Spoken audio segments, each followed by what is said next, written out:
For those of you who don't know me, I'm Elliot Posner. I teach in the political science department. I'd like to welcome you on behalf of the department. Before I introduce our speaker, I'd like to convey our deep gratitude to Ms. Eloise Briskin. It's her generosity that's made it possible to have this series of talks called the Global Currents Discussion. Today's talk will be the third and last in a series that has stimulated serious conversations about some of the most pressing international issues today.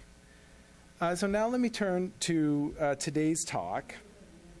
We could not have planned a more timely visit for Lauren MacLean, who, among other things, is one of the country's foremost specialists on the politics of Cote d'Ivoire. Lauren is an assistant professor of political science at Indiana University. In the short decade since she earned her Ph.D. from Berkeley, she's accomplished a lot. She spent 2 years at the University of Michigan as a Robert Wood Johnson Fellow. She's established herself as an expert on the politics of sub-Saharan Africa and American Indian and Alaskan Native communities, and has helped to stimulate much-needed debate in political science about our increasing reliance on a narrow set of methodologies. Lauren is the author of Informal Institutions and Citizenship in Rural Africa, Risk and Reciprocity in Ghana and Cote d'Ivoire, published by Cambridge University Press in 2010.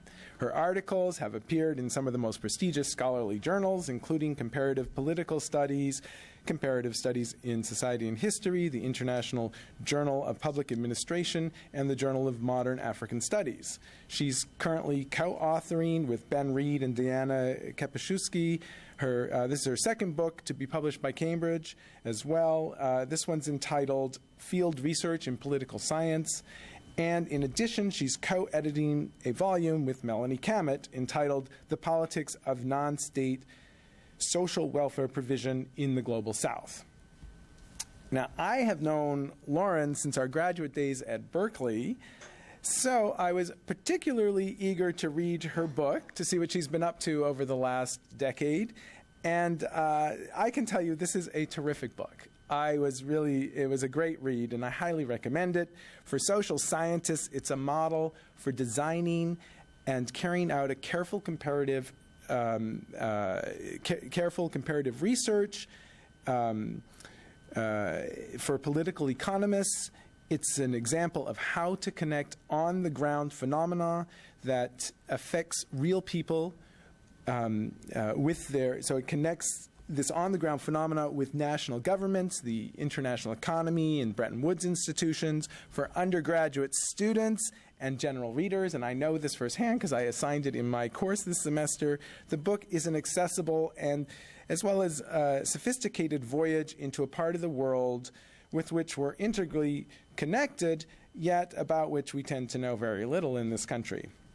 Finally, because of the tragic turn of events in Cote d'Ivoire, the research behind the book offers insight for understanding the horrific events that have unfolded on television over the last several months. It gives me great pleasure to introduce and welcome Professor Lauren MacLean.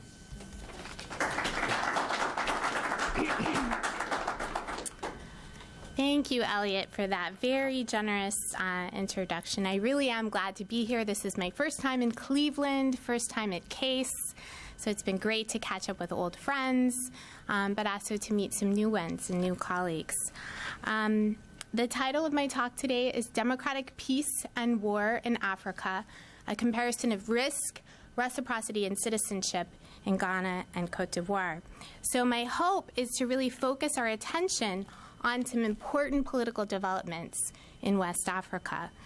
For the past several months, most of the media has really focused on what they call the Arab Spring in the Middle East and North Africa. More recently, we've been consumed with the military intervention, or skirmish, in Libya, and I'm quoting Sarah Palin there, and the tsunami in Japan. Only in maybe the past week has the media begun to cover the events in Cote d'Ivoire more seriously. But here, the media's lens has really focused on the rivalry between two presidential candidates, particularly the tension since November 2010, when the internationally agreed upon loser, former President Gbagbo, wouldn't leave the presidential palace. So what I'd like to do today in this talk is to put these contemporary news events not only into a longer historical perspective, but also a comparative perspective. So I'd like to compare what we see as the war in the headlines of Cote d'Ivoire with the relative democratic peace in Ghana. So why would we even compare these two neighboring countries that seem so disparate today, Ghana and Cote d'Ivoire? There's a long history of comparison of these two neighbors. And in fact, in the early 1990s, there was a lot of optimism among Africanists, among policymakers and politicians all around the world about the winds of democracy that were sweeping across the continent. These two countries were no exception. So in the early 1990s, both Cote d'Ivoire and Ghana appeared to be opening up their authoritarian regimes to multi-party competition for the first time in decades. Cote d'Ivoire was moving from the single-party state that President Houphouët Boigny had dominated since independence in 1960. The grand-père, the father of Ivoirian politics, was finally allowing opposition parties to compete in the election. In Ghana, J.J. Rawlings was taking off these military fatigues, donning civilian clothes to contest the first multi-party election after decades of coups and turnovers of regime in Ghana. In both cases, the first elections, the incumbents were able to maintain their hold on power despite competition from other parties. So Rawlings was elected as president in 1992, despite opposition claims of voter fraud and intimidation. Houphouët Boigny was elected in 1993 with disputes from the opposition over the numbers, but not over his victory. So while both Cote d'Ivoire and Ghana began similarly along this path of political liberalization in the early 1990s, since then their paths have diverged in striking ways. So my talk today explores what explains these differences and how democracy is unfolded. While the process of democratization has not been perfect, and there have definitely been bumps in the road, and some violence, it's been very, very limited. And I will show here evidence of a greater, what I call democratic peace and consolidation in Ghana than in Cote d'Ivoire. So here we see competing billboards of the two top candidates in the 2008 elections. So from the two strongest political parties, the NDC on the left and the MPP on the right. The election results for the first round were so close that these two candidates were forced to compete a month later in a runoff election. Ghanaians, I received a flood of emails kind of expressing fear and concern and nervousness. They were nervous about the runoff election, especially after witnessing the violence in Kenya. So they didn't want to be another Kenya. They were worried that the election results would be disputed, that there would be violence during the polling, and then particularly after. But Ghanaians all seemed to breathe a tremendous sigh of relief when the runoff was really pretty peaceful. So in this photo, you see men and women of diverse ages patiently waiting in line to vote in the elections. This is the runoff election in late December. The victory of the NDC, at that time the opposition party, was razor thin. The results were so close, but they were accepted all around, and the then incumbent stepped down. Power was transferred peacefully to the new government. Importantly, this was the second alternation of power between political parties in Ghana since multi-party elections began. So people really have begun to talk about Ghana as a more consolidated type of political system at this point with these alternations of power. So it's not just me who noticed. It wasn't just the Ghanaians who showed their appreciation for democratic peace. They were thrilled when President Obama also signaled that Ghana was a model of democracy for Africa. Despite his Kenyan heritage, he chose Ghana as the first country in Africa for a presidential state visit in July 2009. Some Kenyans received this as a snub. Others acknowledged why and what the rationale was for the visit and for the choice. Obama himself, in his address to the Ghanaian parliament, said, "By traveling to Ghana, we hope to highlight the effective governance they have in place." Now we turn to Cote d'Ivoire. The democratic peace in Ghana contrasts sharply with what we have seen there since 1999. So this photo of youth clashing in the streets of the capital city of Abidjan may look like something you've seen recently in the news, but it was actually taken in 1999. I want to illustrate here that the events that we've been witnessing recently have a much longer history.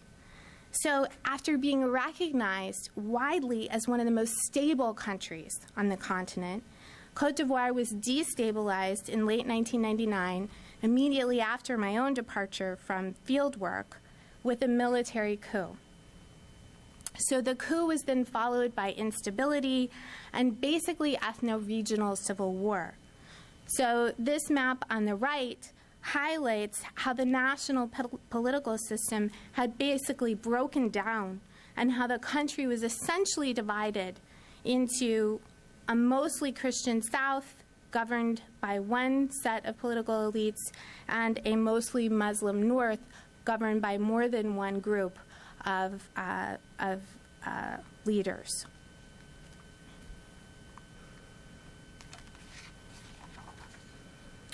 Elections were again and again promised by Gbagbo and postponed over the past decade. But finally, in November 2010, there was the promise of possibly reunifying the country under one elected leader. Where the losing candidate accepted the results graciously in Ghana, the incumbent, Gbagbo, pictured on the left, from the FPI party, refused to acknowledge the loss. So in what was a very public and rapid consensus around the election results, the international community all expressed agreement the opponent, Ouattara, on the right, was the winner. But the struggle was what to do when he wouldn't leave, how to enforce the results. So we've all seen recently what some of the outcome has been for this protracted struggle. The past 6 months have been a stalemate between these two opposing candidates. It's made good fodder for late-night TV about them, facing off from their respective hotel rooms. But the way this is experienced on the ground is that there have been a number of battles in various regions of the country, and then fought finally in the capital city, in Abidjan. Very upsetting for scholars like myself, where Cote d'Ivoire was always the host for refugees from its war-torn neighbors in the region. Now, hundreds of thousands of refugees have been forced to flee their homes for Liberia, Guinea, Ghana, Togo, and elsewhere. You can imagine further the strain that these Ivorian refugees are putting on those recently reconstructing and impoverished countries. So even with the recent military assistance of the UN, the French, the arrest of Gbagbo, violence appears to be continuing in the capital. The question remains whether this internationally recognized president will be able to consolidate his support domestically, and whether he's able to control this myriad of paramilitary and military soldiers. What does seem clear is that democratic peace is still a long way off in Cote d'Ivoire. So the question that I'd like to turn to in this talk is, why has Ghana turned over power to the opposition in peaceful democratic elections while Cote d'Ivoire has been racked by this long ethno-regional civil war. What I will argue and emphasize is that we need to look beyond national electoral politics to understand how Africans think and participate politically at the local level. So where other scholars are investigating the formal electoral institutions or how various political parties are organized officially in the capital cities, I emphasize the importance of informal institutions. I argue that you need to look beyond what is written on paper to understand politics in Africa. So this is a photo that I took during my dissertation fieldwork in one of the Ghanaian villages in the late 1990s. And I think you'll agree with me that it probably would never appear on the front page of any major outlet. It doesn't look like news, right?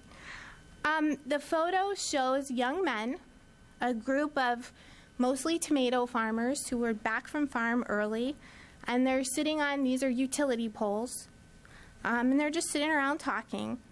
And what I would argue is this may not look political, but that these are important moments for understanding how politics work in these cases. So these men had been called, the reason why they're sitting there is they had been called by the village chief to come help contribute free communal labor to help erect these utility poles so that they could be connected to the central kind of electric grid. What I see is that how and why these youth engage with the state, why they agree to participate, why they comply with that request, and how they initiated their claims in the first place to get the extension of the electric grid is really important to understanding politics in this country. Meanwhile, the village right down the road, unfortunately named Ohia, Poverty, is left out of the electric grid. Why? They voted for the wrong political party. So there's really important kind of stories to be told at the very local level. These local everyday politics are more important than the sporadic turnout and the decision to vote or who to vote for every 4 years. So it's only by understanding this that we can understand the big differences in macro politics that I was discussing before. So to give a sneak preview of what I'll say in the talk, my argument is that variations between Ghana and Cote d'Ivoire are fundamentally due to differences in the history of state formation over time. So the colonial state and the post-colonial state was constructed very differently on either side of the border. And then how that state role was experienced by people on an everyday basis affected how people organize informally. So I show how the informal institutions of reciprocity have diverged. And then finally, I'll argue that these informal social networks affect the way people think about citizenship and how they organize and how they engage to make political claims. So the way I investigate this question is to use what's essentially a quasi-experimental research design. So I basically compare cross-nationally. Okay, this is where I want to wander. Is this working? Yeah? Okay. Okay. Let me turn it on, if it's not on. Is it on? There you go. Here, hold on. Okay. So I basically compare cross-nationally two regions that prior to colonial rule, there was basically a shared Akan ethnic group that migrated from the central part of what was then the Gold Coast, or the Ashanti area, and they migrated this way. And then in the late 1800s, basically at the Berlin Conference, the Europeans get together and they arbitrarily make the borders of Africa. And so this is the border that you see between the two countries. And so I'm looking at two similar villages in this region of Ghana and two similar villages in this region of Cote d'Ivoire.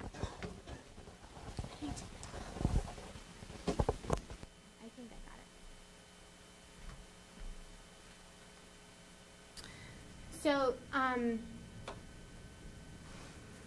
basically, the villages and the regions were not just similar in terms of their shared ethnic culture, their pre-colonial ethnic culture, but I also chose villages that were similar in terms of the distance to roads, the levels of infrastructure, the distance from the coast, the levels of education, the incorporation into the global economy. So these are both kind of cocoa growing areas, relatively wealthy compared to the rest of the country.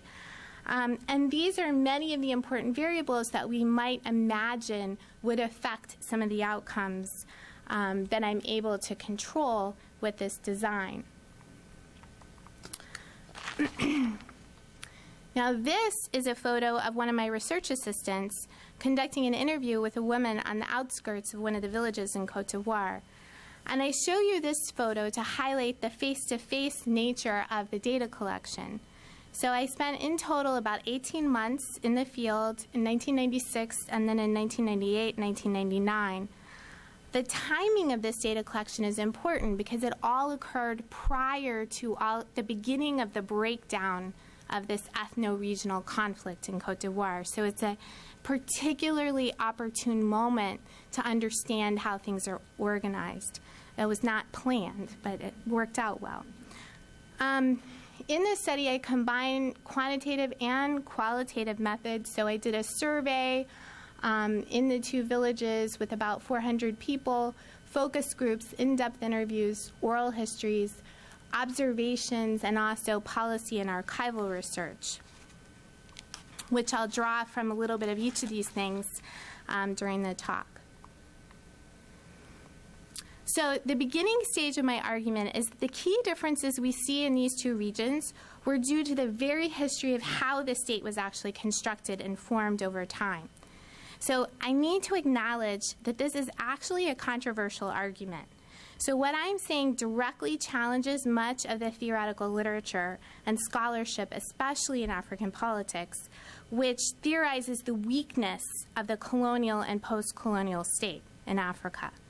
So some scholars have argued that really the differences between British indirect and French direct rule have been overstated and oversimplified, and really this is kind of a stupid argument. Others have argued that even it doesn't matter whether it was French or British because no colonial states were very effective. They were so weak that it never had any impact at all, especially in the rural hinterlands. So my research is pointing to a quite different conclusion, and I'm showing the way that the state role was constructed and imagined over time in three areas of political administration, social service delivery, and economic policy were experienced very differently in these two regions of Ghana and Cote d'Ivoire. So I show how the state mediated risk in these three areas through a more decentralized state in Ghana, in the Ghanaian region, versus a more etatiste and activist state in Cote d'Ivoire, led to more diversified informal institutions in Ghana versus more kind of concentrated types of institutions in Cote d'Ivoire. So basically, the state is affecting these very informal social reciprocity, the way people help each other, the extended family system, the ways village neighbors help each other. Again, controversial because most people would argue that those are really insulated and protected and do not change and should not vary in these two places. So my book covers all of these areas, but we don't have enough time for that. So I am going to try to save time for discussion and only highlight one, the state, the different roles of the state in political administration. So I'm going to try to show how a more decentralized state administration was viewed in the Ghanaian region to be supplementing what existed on the ground. and led to a more diversified set of informal social institutions. Meanwhile, this more centralized administration, both by the French and the post-colonial state, set out to govern individual citizens within a nuclear family, and that stimulated a more concentrated set of reciprocity networks. So, starting with the British, I'd like to give you just a flavor of how differently the British and the French envisioned their role in mediating risk. And for each of these things, I'm going to give you some evidence from the British or French perspective, but also some evidence about how that was experienced on the ground through oral histories. So according to the British colonial records, the British objective in administration was not to replace, but to adapt as far as possible the indigenous African institutions. So they didn't see themselves as transforming the local institutions, but building on them, supplementing whatever might be missing or needed, but not fundamentally replacing what existed at the local level. The British notably spent a lot of time trying to understand these local institutions.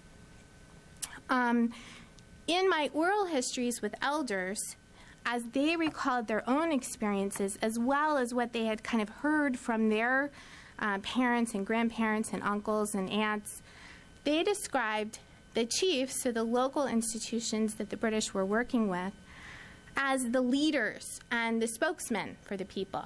The chiefs were the local government, so they really emphasized how important that they had still been. This really highlights how the colonial government was extended, but working with what existed on the ground. Meanwhile, the goals on the French side were quite different. So we can see the differences even in who speaks about the administrative goals and where those records are located today. So as a researcher, I did most of my archival research on Ghana in the capital city of Ghana or in regional capitals in Ghana. So very decentralized housing of records. In contrast, for my archival research in Cote d'Ivoire, I did it in Paris. Now, there were advantages. It was air-conditioned, and I had computer access. But you can see kind of the very different ways of kind of organizing the state, even in terms of where these records are today. In this quote, we can see the centralization of governance because it's the Governor General for all of West Africa who is speaking. And he says, the Commandant de Cercle alone gives orders. Only he is responsible. The native chief is only an auxiliary instrument. So this notion of auxiliary is repeated in many of the colonial records. But what about the village experience? My oral histories with elders, they also spoke in very different terms about the role of chiefs during the colonial era. So they described the chief as the representative of the state here. Very different viewpoint on whether or not they were being represented upward. They often also remarked about how the chief was charged with conscripting forced labor, and they were very resentful about the chief's role working for the French. So this is one point in time. In the book, I kind of trace this process of political administration through independence, but I'll give you a second snapshot here. The second snapshot is of how the post-colonial state also approaches administration quite differently. And this is despite a shared global pressure to decentralize. So you have huge pressure and financial incentives to kind of adopt these decentralization programs. In the 1990s, the Ghanaian post-colonial government was actively involved in one of these decentralization programs. But it looked very different in Ghana than it did in Cote d'Ivoire. So in Ghana, decentralization was a more genuine devolution of decision-making, all the way down to the district and to the village level. In 1988, 110 new district-level assemblies were created. In 1998, unit committees were created at an even smaller political level. So in the villages where I was living, the unit committees were really important and had recently been elected. They would meet twice a month, and they would deliberate, and they often shared authority with the village chiefs, to the extent, even in one of the villages, the unit committee actually held the traditional gong, which was kind of a sacred instrument used to share the news from the chief. And it was a unit committee member who held the gong and then would work in collaboration with the chief to see what news needed to be shared. In contrast, the Ivorian government was also ostensibly committed to decentralization. They talked about it, but it looked very different on the ground. So in Cote d'Ivoire, it was essentially deconcentration. So they were moving the central bureaucracy out to the people. There was very little room for any kind of local participation, any kind of local decision-making. So when I interviewed ministry officials in Abidjan, I said, well, what's happening with decentralization? And they said, oh, madame, we are working very hard on this, but you must understand this takes time to bring the state down to the villages. So there was a very explicit kind of recognition of how this authority was being deconcentrated. In the region where I conducted field research, new sous-prefectures had been created, but those were still over an hour away and very expensive to travel for village residents. So this was a very distant kind of connection with the state. There was no elected body at the village level. So there was no institution at the village level to make decisions or to deliberate. The village residents, when I talked to them, also kind of expressed this very detached and kind of top-down view of decentralization when they said, our village now belongs to the commune of the regional capital. So again, there's an ownership that comes from the top down.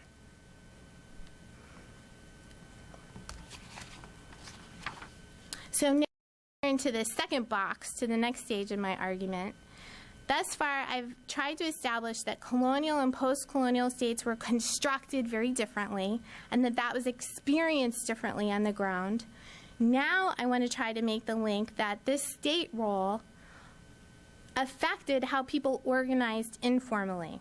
And so these informal institutions also diverged in surprising ways. So this is a photo of an extended family in the first village where I conducted research. And the patriarch is sitting in the middle, and he was actually a rival to the chief.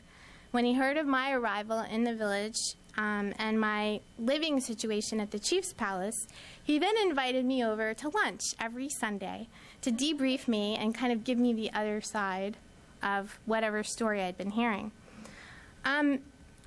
Many development economists, anthropologists, historians, political scientists have theorized that informal institutions of reciprocity, the ways that people kind of help each other in times of hardship, in extended families such as these or among village neighbors, are really important, especially in Africa and particularly in rural Africa.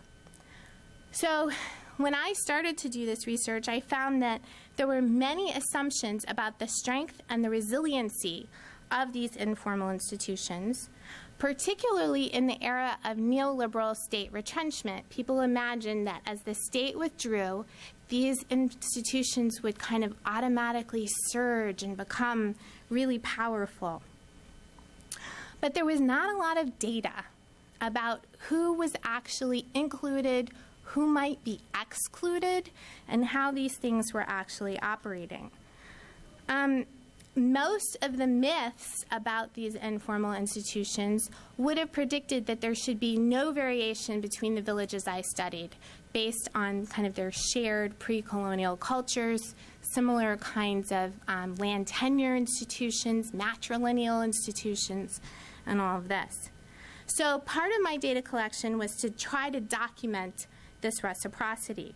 I asked about 17 different kinds of help that might be given and received.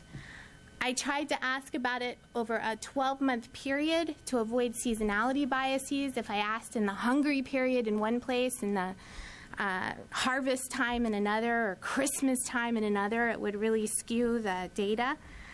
I also asked about how much to or from who, so specific social ties, so auntie, cousin, specific social ties.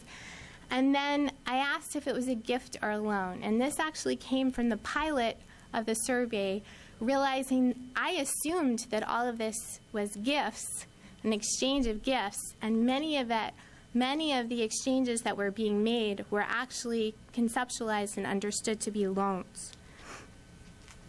So, what did I find?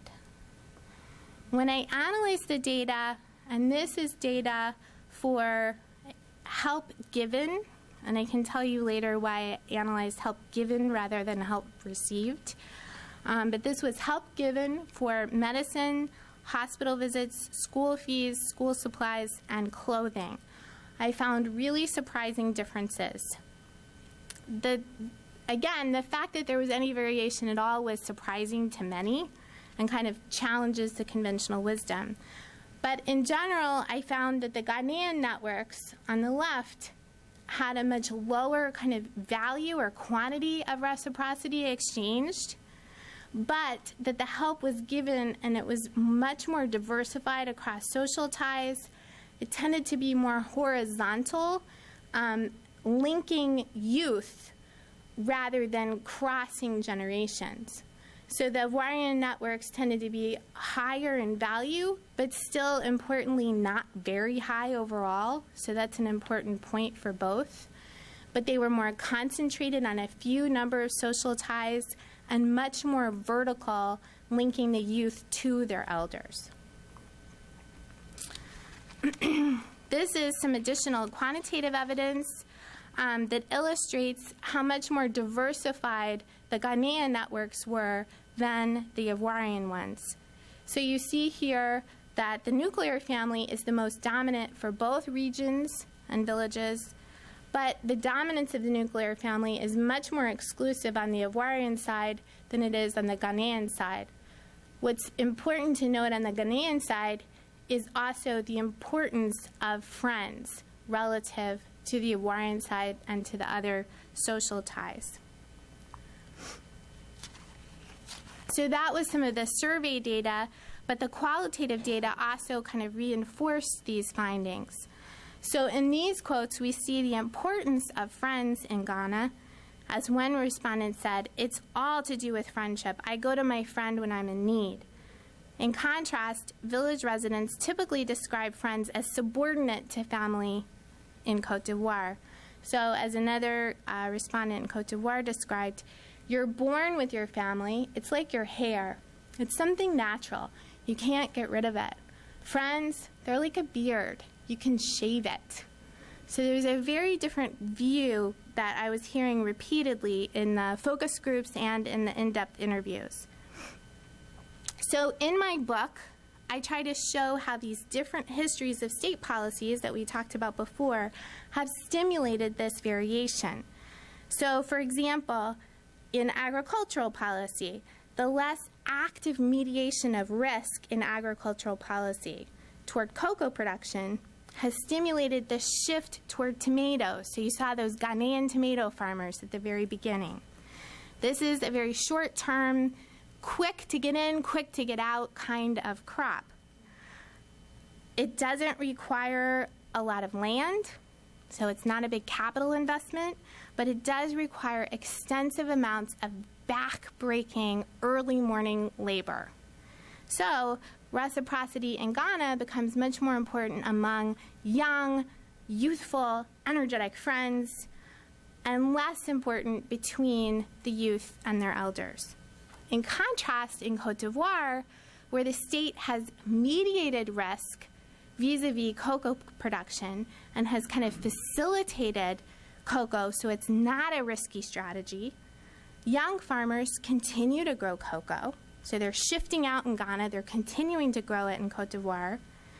Cocoa requires a lot less labor, but significant plots of land, which makes social reciprocity not with friends as important, but with your elders within your extended and nuclear family. So in the book, I describe how this has some really important implications for intergenerational solidarity and how people are helping each other across generations. So as a political scientist, I want to get to the last part, which is the most exciting part, which is about citizenship. And I argue that these changes in informal social institutions are not just about how people get by. It's not just a political, economic kind of an outcome. They actually extend beyond the local economy, and they affect how people think about politics. So it affects the way people think about their political community and who they imagine to be in their political community. So what I found is that even in these very similar regions, people think about and practice politics very differently. This is a photo of an opposition party organizer. So at the time in 1998, this was the party that had never yet been able to get a victory. Rawlings had continued to kind of beat them out. And they were celebrating the opening of a party office right in this teeny little village. And you can see she's dressed in regalia from head to toe. She's very proudly posing for this photo. And they had been meeting weekly, organizing all of the people and trying to get people to kind of vote for this party. What's fascinating is that I don't have a photo like this for Cote d'Ivoire. So it's not because there wasn't an election. There was an election on the horizon. It was about the same time from the time that I was there, but there was no local level mobilization. So village residents would come and they would talk to me and they would say, well, we're waiting to hear what we should do from the big men in Abidjan and, when they're going to come down, and when they come, we'll receive them. But again, it was a very passive, top-down kind of politics that they were describing. So what I want to show in this next section is how these diversified informal networks in Ghana have led to a more community-oriented notion of reciprocal rights and duties. Very different kind of citizenship than the more concentrated networks, which have a more narrow, kind of individually oriented idea of entitlement in Cote d'Ivoire. So first I asked some questions, very open-ended questions, about what rights do villagers expect from the state.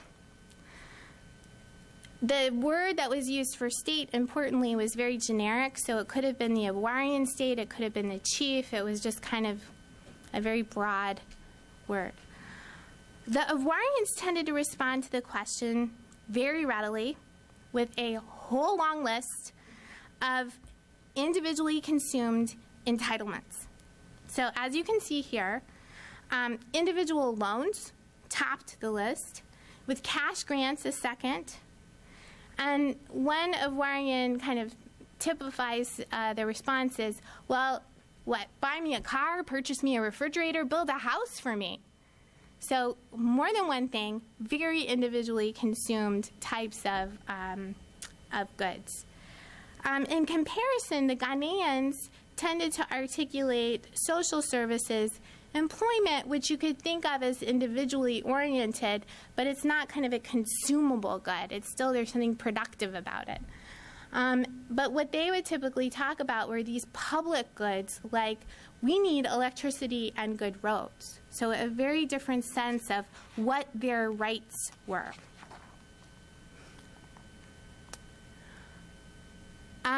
The comparisons become even more striking when I started to ask about duties. So first, the Ivorians didn't understand the question. So they would look, puzzled, explain, wait, still struggling to understand, what is it I mean by duties to the state? So one woman here says, well, the state should give a donation of money to me. I don't know what I owe to the state. So there's a very kind of difficulty in even understanding. After long pauses, mostly individual kinds of duties. So duties are conceptualized in very individualist terms. The hugest, most dominant response is, well, I guess what I do on my individual farm is my duty. Now, Ghanaians also would mention farm work, but even the way they described it was different. So they talk about it in terms of not their export crop individual earnings, but their food crop contribution to food security for the nation. It was a very different way of talking about it.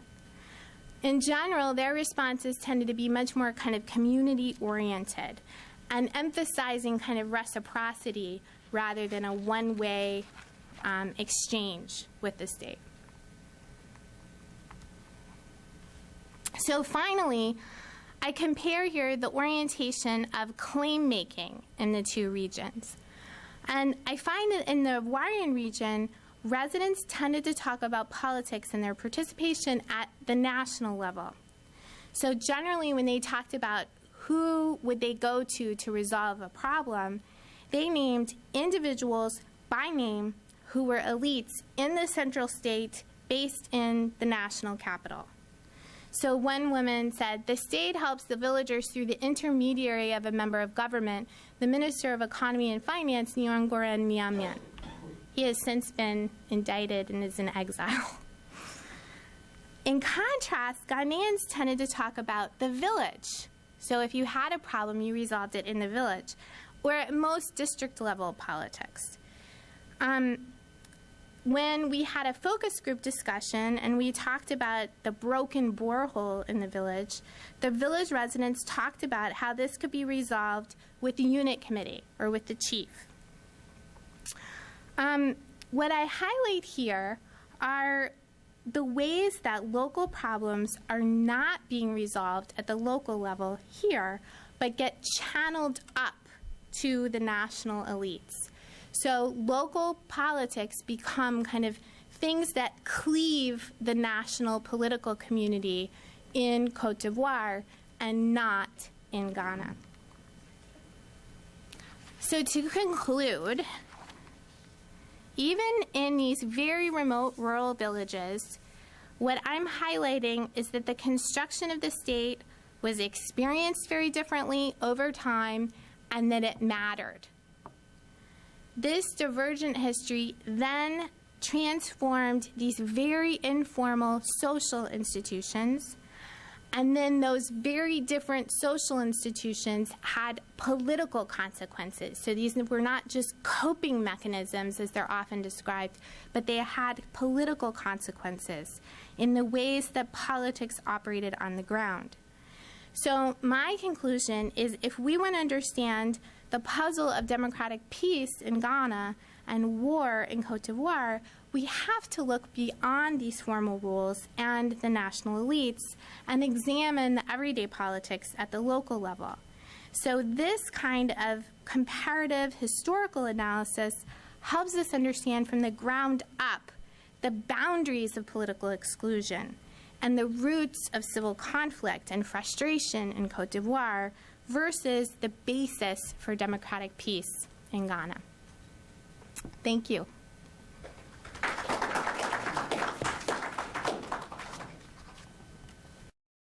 Do you want to field your own questions? Sure, that's fine. You have a microphone.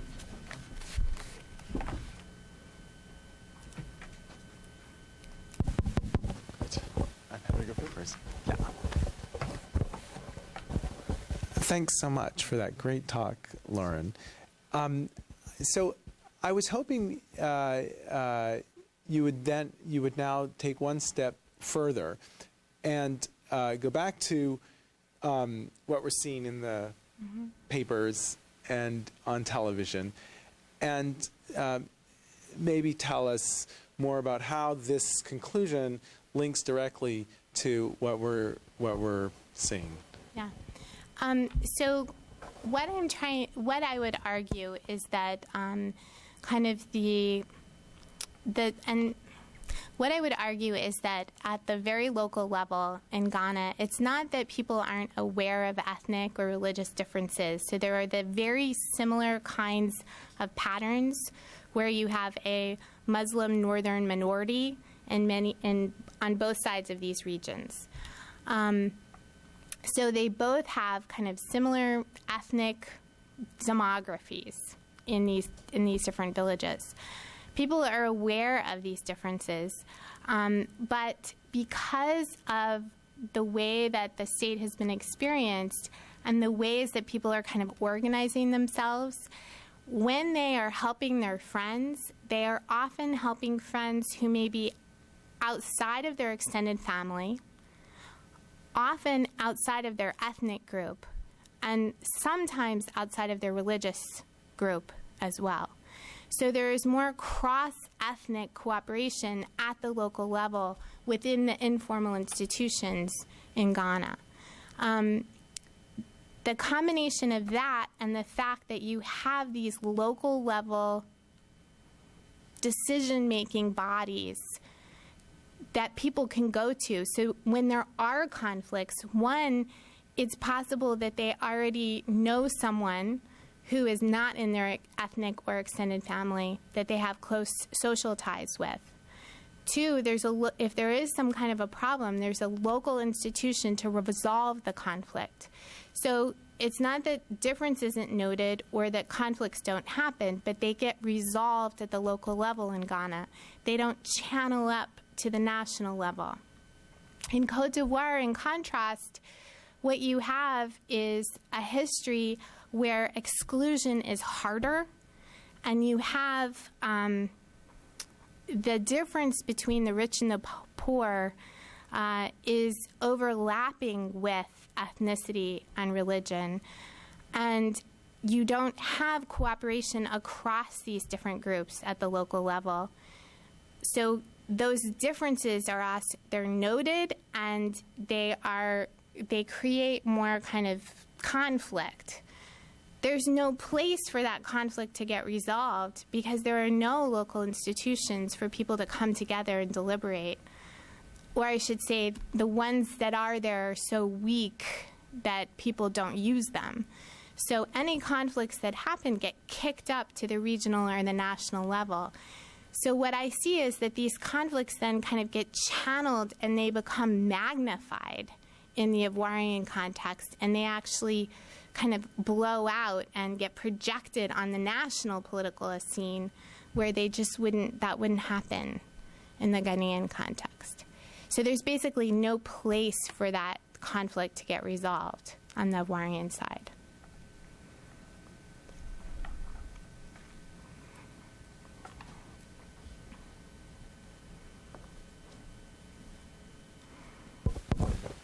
Thank you. I, too, thought it was a terrific talk. And I want to say that it kind of confirms my own experiences in the South African context, why South Africa was so lucky not to have exploded after majority rule. In every town and village, there were literally dozens of organizations that were like a fabric of a training ground for democracy. And with, singing clubs and soccer clubs and youth groups and trade unions and you name it, women's groups, they were just all out there. And they were regularly meeting. They learned what it took to work out problems. And a lot of countries in Africa didn't have this experience. And the result was when they were, voting is not democracy. It's only a small step in the way to democracy. And I think your research really adds to that kind of argument that you have to experience democracy firsthand in order to be able to handle it on a larger scale. No, so, this is, I have read some literature from South Africa that does seem to resonate with what I'm finding in Ghana. And it's not just the chieftaincy institutions, because there's some good work that's talking about how these chieftaincy institutions continue to persist within the multi-party system and play a role that actually may be positive for democracy and not kind of antithetical to democracy. So some really interesting work on that in South Africa. But also just kind of the what people learn as they're participating in these different groups, I think, is really important. I've done some other research, though, that kind of suggests that you really need to look within these different associational groups to try to understand how are they structured and what are people learning from those associations. So on the Ivorian side, there are producer cooperatives that look from the outside. Like if you read Ashutosh Varshini's work on India, you might think, oh, this is great. This is how we're going to be able to reduce conflict, are these producer cooperatives that involve everybody. But they are so hierarchically structured and so exclusionary that what you learn is how to be left out of decision making and how to be kind of exploited. So I think, again, I guess I'm pushing scholars to try to unpack and look deeply and look locally to try to understand how these things play out.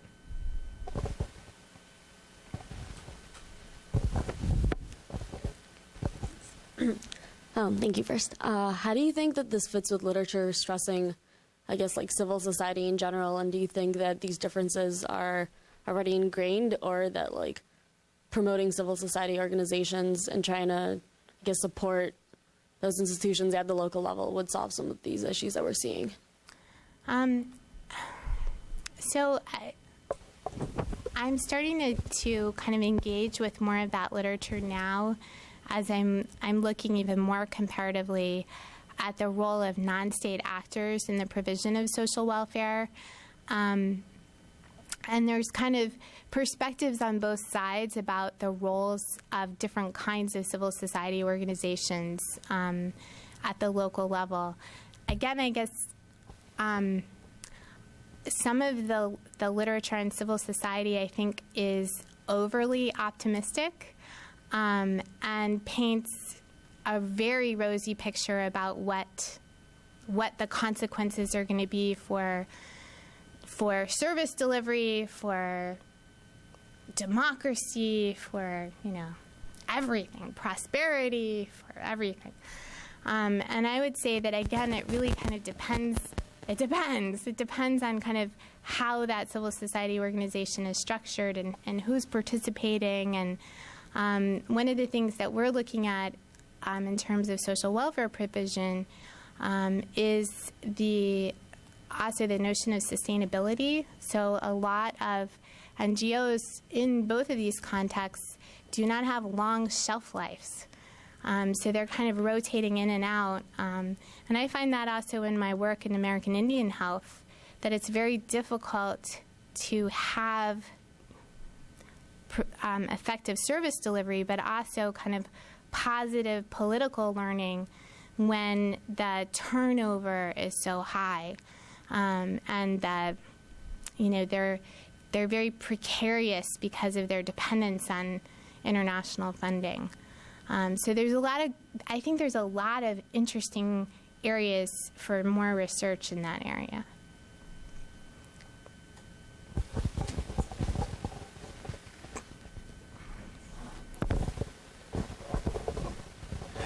I wanted to go back to the elections in Ghana to ask, so is politics in Ghana also ethnicized, or is ethnicity politicized there, and it's just that for some reason groups are willing to accept outcomes of elections and not resort to violence?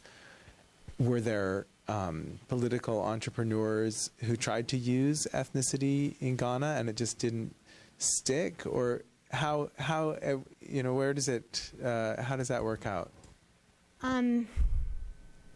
So there has been a fair amount of scholarship that's trying to look at voting patterns, to look at whether people are kind of voting on ethnic bases in Ghana. particularly because it's this more promising case of democratic consolidation. Maybe we actually have programmatic parties in Ghana. And I wouldn't go that far. So, there are kind of associations between certain political parties and certain ethnic groups, from their kind of founding members and their original social bases. What I think is different is that it is not part of the rhetoric that's used by political elites. So it's even if it's there and it's partially operating, it is not being mobilized or played upon or used at the national level in the same way where it is just very blatant, obvious, and ugly in Cote d'Ivoire. So it's very much in the back seat, I think. And a lot of the research that's been coming out is kind of inconclusive that it's very complicated how people are voting, that it's not kind of along ethnic lines per se, or that might not be the causal mechanism. So it might be correlated with ethnicity, but that might not actually be what's driving their vote. So.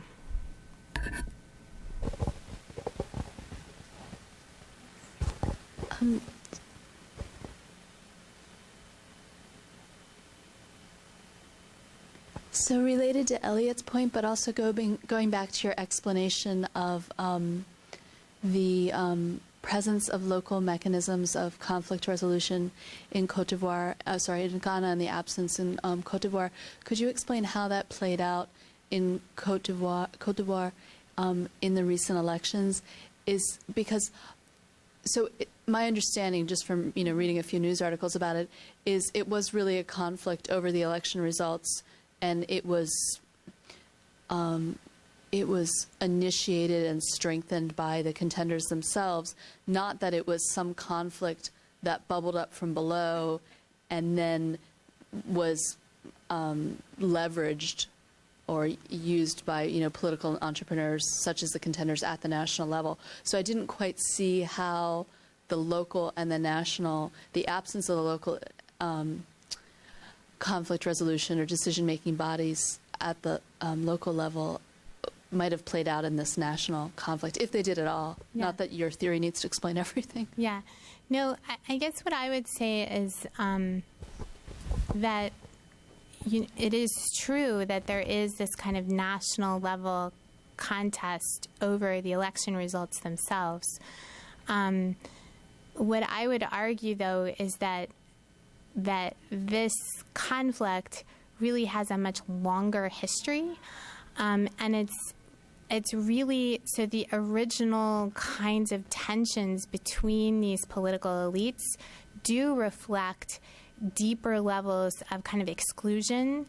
And so the fact that you have, this ragtag combination of paramilitary, child soldier, youth army, militias, to me really reflects that this is not kind of a top-down, organized military support for Ouattara. It's real, and I think that's the most disturbing piece, that I'm not convinced that he knows, and people have really worried that he's kind of opened up this Pandora's box by allowing them to fight in his name when they really may not be his supporters.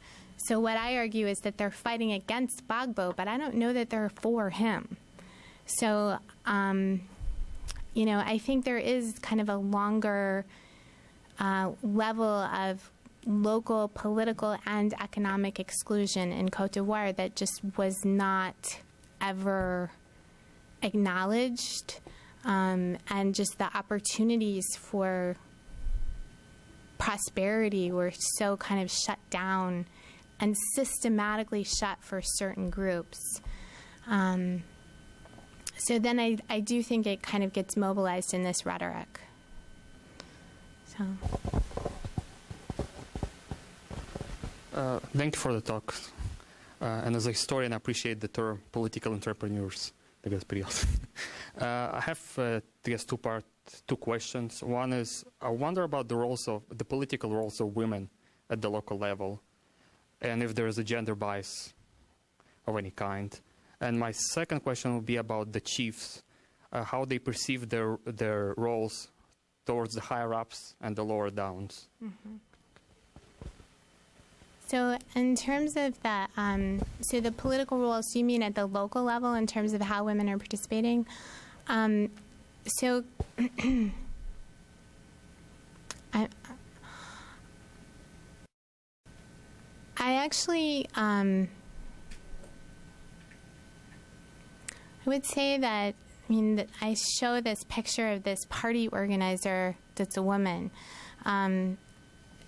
And there are a lot of and in the local village level elected bodies, there are actually quotas, and this is interesting. So the village level elected bodies had a few seats that were appointed by the ruling political party at the district level, on the justification that women might not get naturally voted into office. So this was a way of ensuring that there were some women included on the unit committee. I think it was really a justification for maintaining some control over this elected body. So it wasn't 100% elected. There were these few little seats that were reserved and appointed. They were sometimes appointing women because that was the explicit justification, but there were also women who were being elected to those bodies. Ghana has this reputation for having very powerful, especially powerfully economically, women and powerful politically. So they were participating. I actually haven't looked at the data on citizenship, and I looked at the data on the informal social networks, but not the ones on citizenship to see if there was a gender difference, and that would be really interesting. So I should look at that. They were very active also in local churches, which I argue is one way that people are learning to practice democracy, is in these church groups that are meeting. And those were often single ed, so that the women had women's groups that they were very active in. On the Ivorian side, not so much, but not so, it was just, I'm not sure that there was a gender bias. It's just no one was really organizing as much on the Ivorian side. But that's a really important question. In terms of the chiefs, the chiefs definitely perceived their roles very differently. And in, they were very conscious of exercising their authority. So when, whether it was getting approval for the research or when there were conflicts that came up as I was conducting the research, the chiefs were very active and wanting to be sure that things were resolved in the village. Yeah.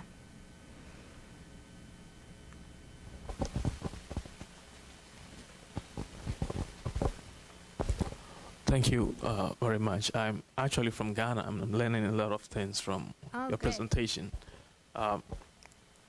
When you compare Ghana with Brown Harbour region, the village that you did your research, and you compare these two villages in Ghana and Ivory Coast, when the chiefs, the power of the chiefs, when you compare these two countries, do you see a difference? Do you see the indirect, the direct rule and indirect rule influence? I don't know. Do you see our chiefs in Ivory Coast as authoritative as Ghana, or they are not?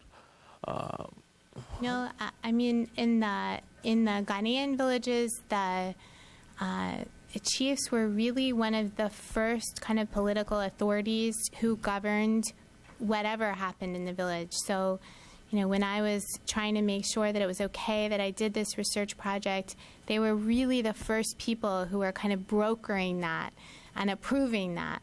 And they were the first ones to say to the rest of the village in a very public meeting that this is what's happening. And I've decided this, and this is what's happening. In the Ivorian side, when I was coming to do my research, or when things happened during the time that I stayed there, it was usually, and actually where I was accommodated was also telling. It was kind of one of the local wealthiest plantation owners who was really the decision maker, Right. who was on site. What was important, though, was that many decisions were delayed because they had to seek the advice and the counsel of this even more wealthy and politically powerful bureaucrat who was in Abidjan. And he was a bureaucrat and a businessman. And so I actually kept hearing about this man, Bonzu. Everybody's like, well, we'll ask Bonzu. And I kept hearing about him, but I'd never seen him. And then I was summoned to Bonzu's house. And I was really nervous about meeting this man, that I'd heard and who was so powerful. And I don't think I ever went to his house in the national capital, but it was in the regional capital. And I was brought in, and there were just tons of people, like supplicants, waiting to meet with Bonzu, who I was quickly rushed past and brought into kind of an interior parlor. And we had this really long discussion, and he, very generous and fed me, and it was becoming quite late, so then he offered to drive me back to the village. But then as we rolled into town, he turned off the headlights of his truck, and he put the engine down real low, and he literally turned it off, and we kind of rolled to where we were going, and he very discreetly bid me farewell, and I kind of hopped in and went into my house, and he disappeared because he didn't want, there was so much pressure on him as the big man that he had kind of was having a hard time negotiating his obligations and didn't want to be seen. So he would come in the dark of night. So he was kind of the most powerful person as opposed to the chief. One of the chiefs died when I was there on the Ivorian side. The Asantehene also died, which is just horrible. And I was telling someone else that it was scary for my research assistants because they were not local. They were worried that they would be buried with the chief, so they all left in preparation for the funeral.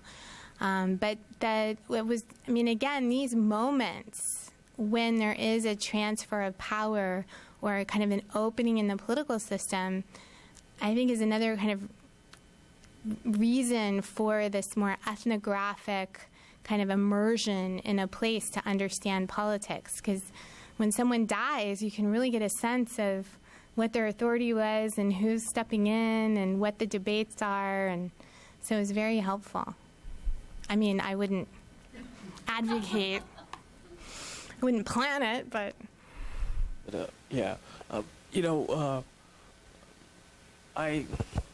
I've read a few articles that have said the chiefs are democratic than some of the leaders, that more democratic than some of the leaders that we have had, because the chiefs have their council of elders, and they have, the Queen Mother, and the Queen Mother.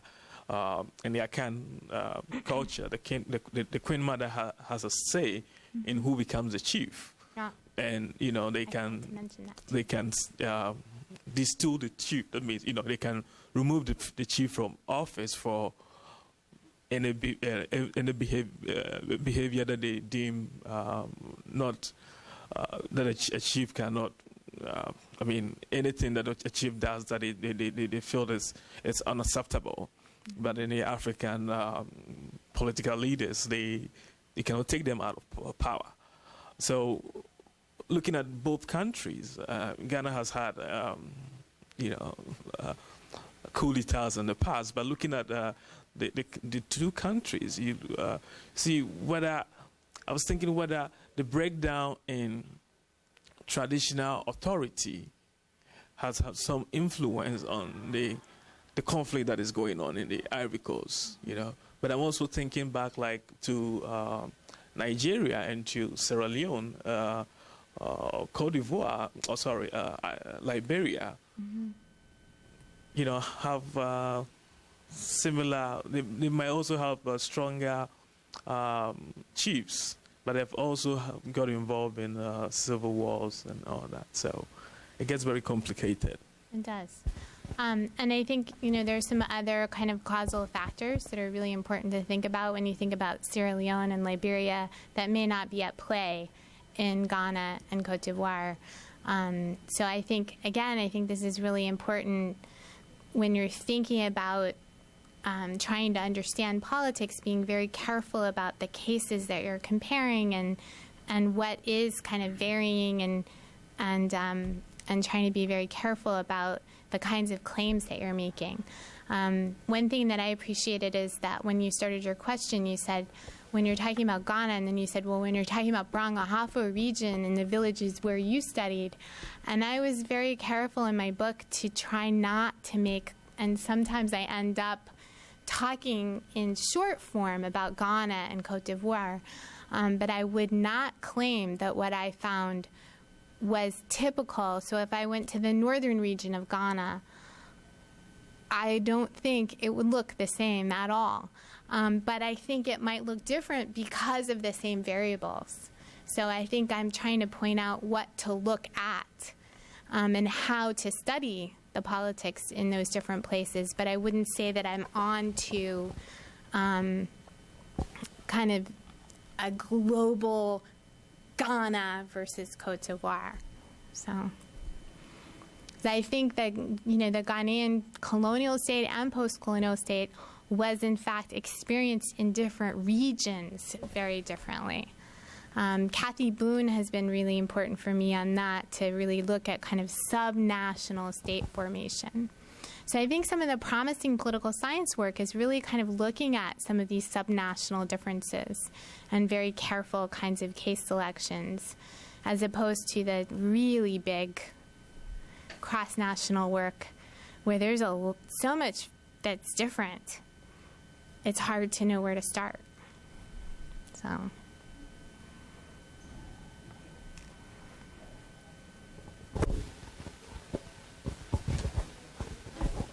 Well, if there's no more questions, let me thank Lauren MacLean for a really stimulating talk and a great question-answer session. Thanks so much for coming. Thank you for having me.